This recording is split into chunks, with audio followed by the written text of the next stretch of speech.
everyone, and welcome to ASMR Reality. Tonight, we are going to discuss pain. Heroes and villains all have the same backstory. Pain. The difference is what they choose to do about it. The villain. The villain says, "The world hurt me, and I'm gonna hurt it back." The hero says, "The world hurt me, and I'm not gonna let it hurt anyone else." Heroes use pain. Villains are used by it. Which one are you? The hero or the villain? I'm certain you have pain. Sorry. We all have pain. I have pain. And I really believe that I was a hero. And am a hero. Not a hero to others, but a hero in the sense that I chose not to be used by pain. I used the pain to propel myself forward. I always felt the pain and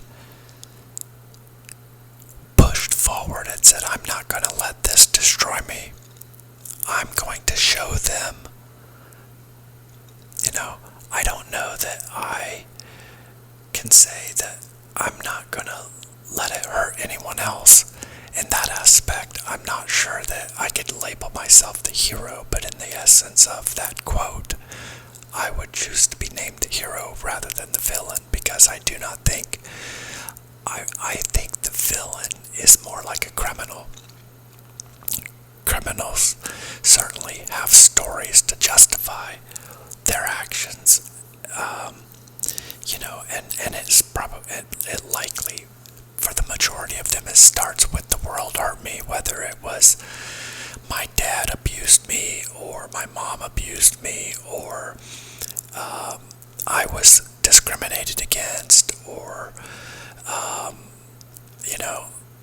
whatever the excuse is that you're using for the pain that you went through. The pain becomes the excuse.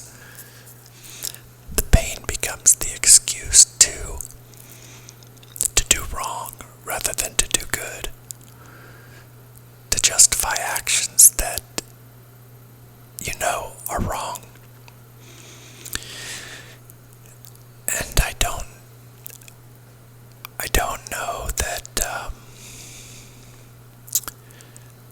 know that I can sit here and criticize people for going the villain route, because I know the hurt, I know the pain, and I know how close I was to making wrong turns and making bad decisions. I made some bad ones, but I was very close to making really, really bad decisions. In a previous video about addiction, I spoke of my time being addicted to pain medicine. And it was only probably 4 or 5 months, but it was an extreme 4 or 5 months. And there were a moment, probably more than one moment, where the worst thing about addiction is running out of whatever you're addicted to. And it's in those moments where you feel the worst. And that is when dangerous thoughts creep into your mind. And with pain medication, the access was not off the street as far as where can you find the bulk of pain medicine? It's at a pharmacy. And so yes, I was buying mine on the street, but it was more likely that it would be easier to rob a pharmacy than to rob a drug dealer. And though I never came close to doing it, those thoughts creeped in my mind. And those were thoughts that were precipitated by pain, the pain of withdrawal.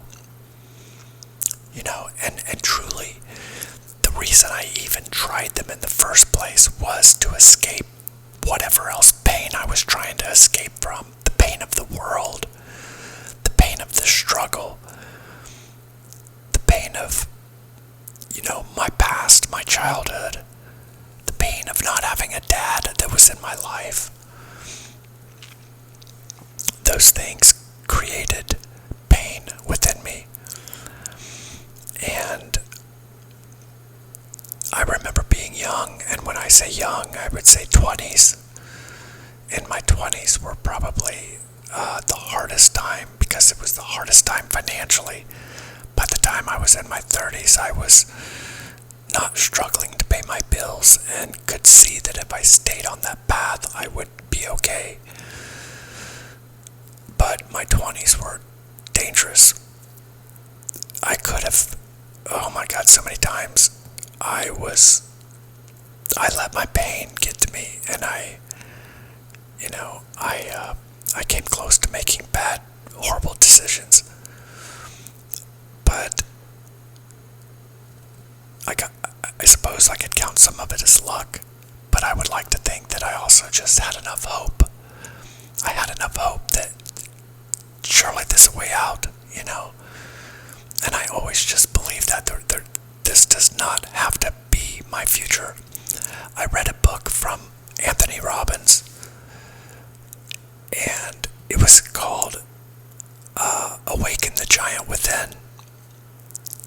And in that, there is a line that says, your past does not equal your future. And I really let that, I took that quote seriously. And I knew that the best stories were always the stories of somebody that came from struggle. It isn't like, it isn't newsworthy that Paris Hilton is rich because Paris Hilton's parents are rich. She had a much easier way than the rest of us financially. It doesn't mean she doesn't feel pain. It doesn't mean she hasn't been through things that are hard, but she never knew financial pain. We'll say that. That is one thing we can probably all agree on.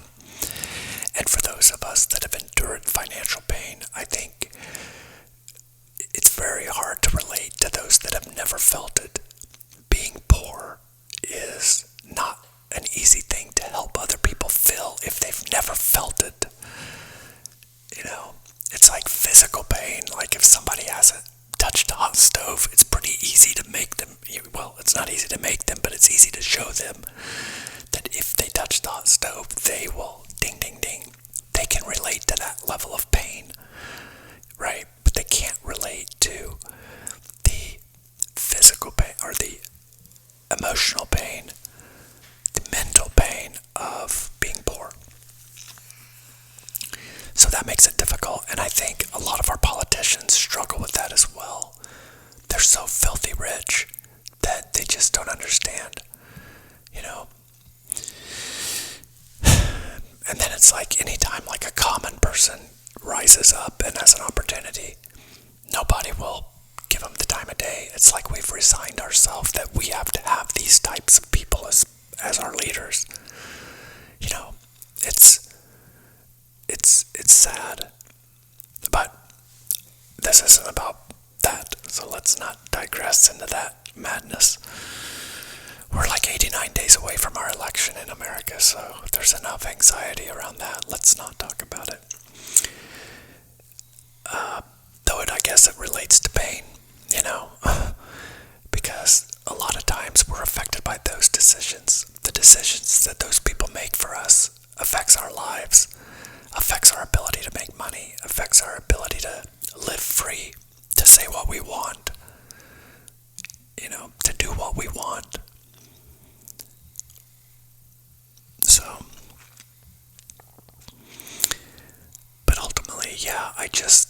I liked that quote. I was hopeful that some of you might relate to that quote and be able to make better decisions because of that hope, because of that saying, and to think about that before you make really bad decisions. Do not let pain use you.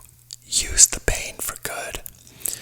Speaking of pain, I've got a couple of show and tells. This is a bill from a restaurant I went to with my friend Friday night. And let me look at this. Oh, it was upside down. If you can read that. I had a smoked mozzarella as an appetizer. It's just diced tomatoes with smoked melted mozzarella over it, and it's good. And it comes with like little really thin, like garlic bread type bread to eat it with. It's good. And I had lasagna. So that's it. Lasagna, and this is a place called Puccini's Pizza Pasta. Puccini's Pizza and Pasta. We paid separately. He paid for his, I paid for mine. My meal was $31.45. I tipped $7, and the total was $38.45 for one meal. And this was not like a high-class restaurant. Now, it was a step above fast food. It's just unbelievable. If you were making $20 an hour, you have to work $2 just to pay for one meal of that caliber. And $20 an hour is reasonable money, but not anymore, not with the prices of things. So, these are the types of things that in our world that affect our life and affect the way we can live. And that is why it is so important that you endure the pain of being disciplined when you're young. You have to go through it. You have to be smart with your money. You have to make the money and not spend it. So instead of doing this, if you want to be able to do this occasionally when you get to be my age, you got to be really smart when you're young and really work hard when you're young. Now, you don't have to, right? There are ways in our society to not have to do that. You could just not work. You could get on welfare and get EBT cards and go to the grocery and get things. Now, you likely won't be able to live this life, but likely you can get government housing, get an EBT card for groceries, probably get on disability of some sort pretty easily, even if for a mental disability, and get probably $1,600 a month on top of the housing and everything else. You could watch TV all day, you could play video games, you can have enough to eat, you can have heat, you can have air, you can live a pretty decent life, while somebody else goes out and works so you can live that lifestyle. And if you could feel good about yourself, that's an option. That's an option in this world. That's how glorious of a world we live in, of a nation we live in, if you're in America. So that is an option in life, but I am quite certain you will not be fulfilled. You will not be fulfilled unless you do something that you can be proud of, that you can have a past that you're proud of. Think about it. Close your eyes right now and imagine you're 50 years old, that all of your life has passed you by and you wake up and you're 50. What do you want to do? Do you want to be able to tell people, here's how I got here, and be proud of it? Or do you want to be a place that you don't even want to tell anybody that you are, and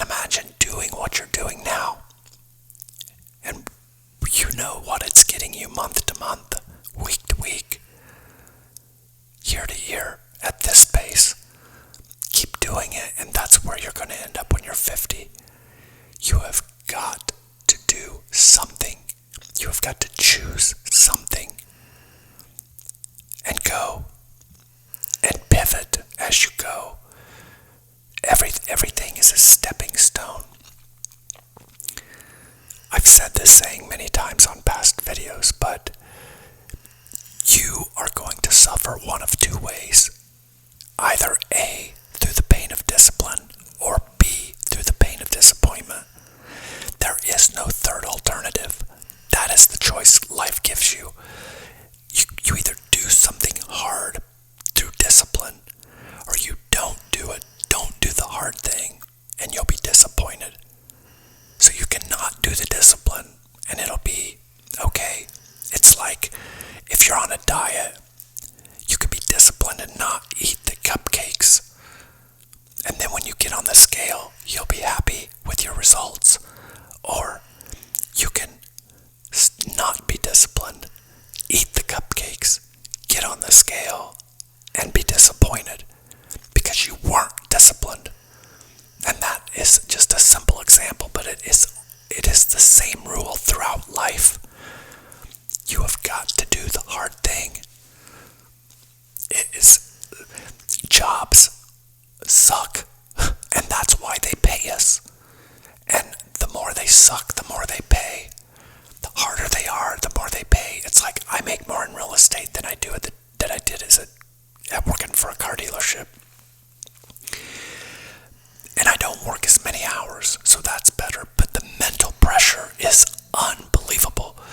The mental pressure of holding these deals together is immense. Now, part of that is self-inflicted because I'm so driven to honor my clients with giving them the best possible job because they pay me so much.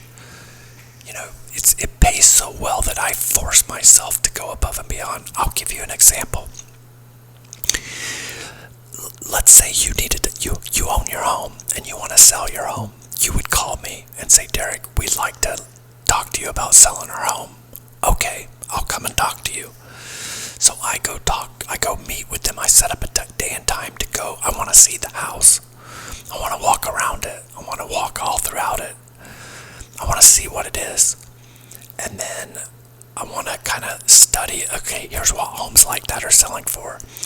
So I need to go to find out, but I also need to meet with them and set expectations, like here's how it works. Well, this particular client of mine is moving to Florida, and they have a house picked out there that they like, and it's for sale. And I say to them, have you talked to an agent yet? No. Okay, well, I don't work in Florida, so I can't sell homes in Florida, but I am part of a referral network. So if I call that referral network and I say I have a client for this house, they will assign an agent down there to work the deal for my client. And if he buys it, I get 30% of that commission. So this is like a $500,000 home.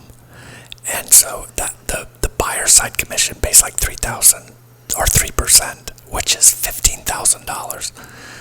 Of the $15,000, I get 30%, which is roughly $4,500. So it's a lot of money just to make a phone call. But that realtor would not have that deal if it wasn't for me. So they're happy to pay. Like I get those calls on the opposite side. Sometimes somebody from Florida is moving here, or most of the time California or Chicago, they move to Indiana.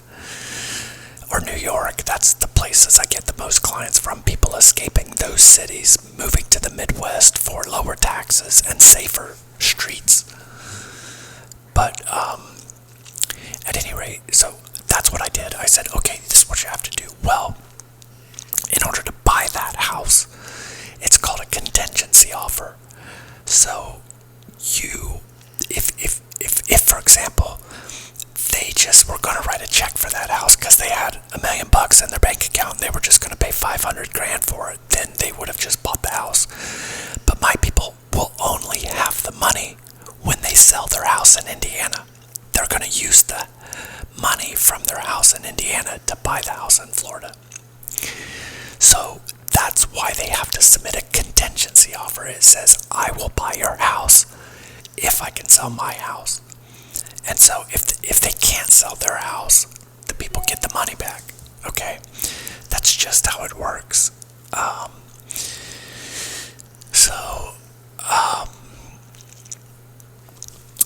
At any rate, my people have to do that. So I give them a number. I tell them I think it's worth $750. They're okay with that number. And so they gave me the job. I got to put the house up for sale.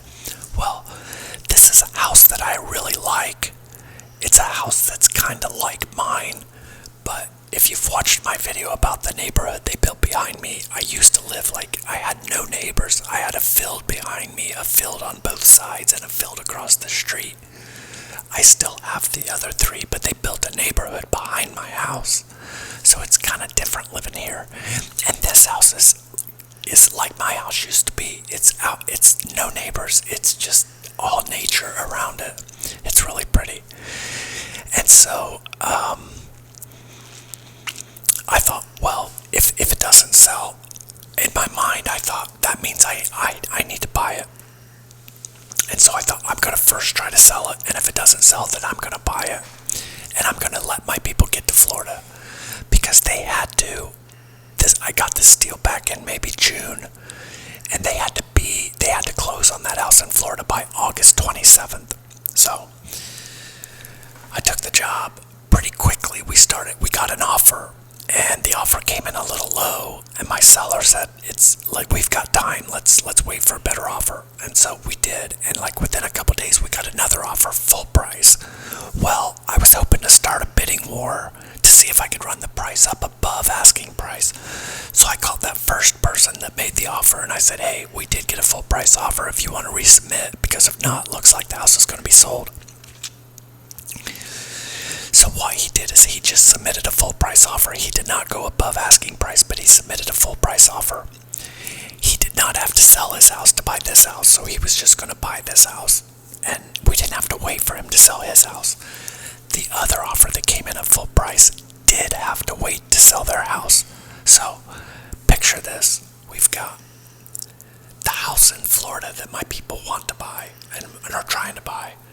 We've got the house that I'm selling that they own. Now we got another house that these people have to sell in order to buy this house. So if they sell, they'll buy this one. When they buy this one, we can buy that one. So as you start adding homes to this, it gets really dicey. So what ends up happening is my guy was mad at the other offer that tried to offer low first before he came up to the listing price. So he was angry with him, and so he said, let's give these people 1 week to sell their house. If they don't sell it, I'll take their deal. Fair enough. So that's what he said. He was going to give these people a week, and that's what we did. Well, within 3 days, they sold their house. So it was great. They sold their house. So now they could buy theirs, and you could see that the dominoes fall the right way. But what happened is their deal fell apart. Their buyers backed out. Now that leaves us vulnerable. Now we still got a little bit of time. So my guys, I did call the other guy, but he said, we decided not to buy anything, Derek. We're just going to add on to our current house and stay where we are. So we lost that deal. The first offer's gone. Now this is all we have. And so my client, the guy that owns the house that I'm selling, says, let's give him another week or two before we put it back on the market. So we did. We gave them another week or so, and they got another deal. 10 days later, the second deal falls apart, and this house is nice. It's only 3 years old. It's beautiful, but for some reason, it's got bad karma or something with it, because these deals are falling apart. It is extreme. It's common for one deal to fall apart on a house, but it's extremely uncommon for 2 deals to back out on the same house. It's rare. Well, we're reaching the point now where there's no way that they can close in time. So, here comes Superman to the rescue. I agree to buy the house. So, I sign up. I'm in my mind, I'm even planning a video to tell you guys that I'm moving and then kind of film the process and leave in this house. I think it would make cool content for you to see. Anyway, I've signed up now to buy the house, and now out of nowhere they called and said, we've got another deal. So now they can't close in time for the 27th, and my people, if they don't buy on the 27th, that house is going to another buyer for sure. So my people have no choice but to stay with me. So I'm going to buy the house. I will close on this house on the 23rd of August. And then on probably September 5th or 6th, I will sell it to these people. So I came so close to having a house. Now, I could tell these people to pound sand. I could say, sorry about you, I bought it anyway. But I would be affecting their lives and the people behind their lives that are buying their house. And who knows how many people down the line of how many people's lives I would affect. So even though I want to do it, I feel like it's the right thing to do to not this is a family. This is just for me, and I'm comfortable where I am. But excuse me, I just chose to do the right thing. Now there's still a chance this deal could fall apart again. But these people are trying so hard to buy this house, and they're already in love with it, and it's a beautiful place to raise a family. And I want to do the right thing, but I'm not sure why I told that story or what my point was in telling that story. I think it was just to say that I do things that other people will not do. The risks I'm willing to take. I don't know if that's where I was going with it, but ultimately in real estate, that's what I'm able to do. But it was about the pain, the heavy load, the stress. And it's like, it's a lot to take on, all the responsibility of these people making sure they get in the house. And my people want to retire to Florida and start a new chapter of their life, and they need me to hold all this together to make it happen. And if I wasn't willing to step in there for them and buy that house because he made that decision and got mad at the first guy and didn't take the deal that he should have taken, he should have took the sure thing instead of the risk. But he got angry.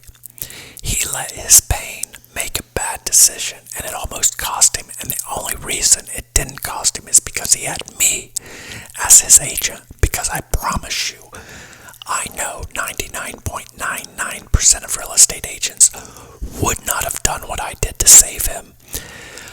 And I would say that's 99.99% would not have. 97% of agents could not have, because they don't have the means, because they haven't paid the price to get themselves to a position where they can do things like that and truly operate on a level of a massively professional representation. That's what you can do if you sacrifice and work hard and commit to something and say, I don't care what it's going to take, I'm going to do it. I'm not a big fan of rap music just because I think it has been horribly painful, horribly impactful, and I think it's had a negative impact on the youth culture because of some of the things that it says, the messages that it spreads. Some of it is very hedonistic, and a lot of it is angry.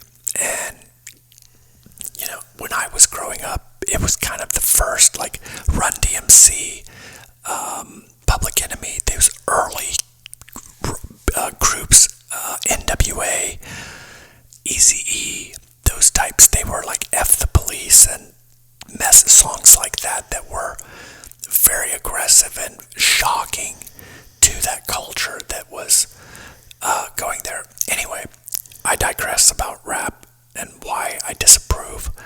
I love some of the beats and stuff, but and like R&B is like amazing. I liked like the love songs and stuff of R&B and that culture. Just, it was a message of love and making love. But rap seems to be more of angry and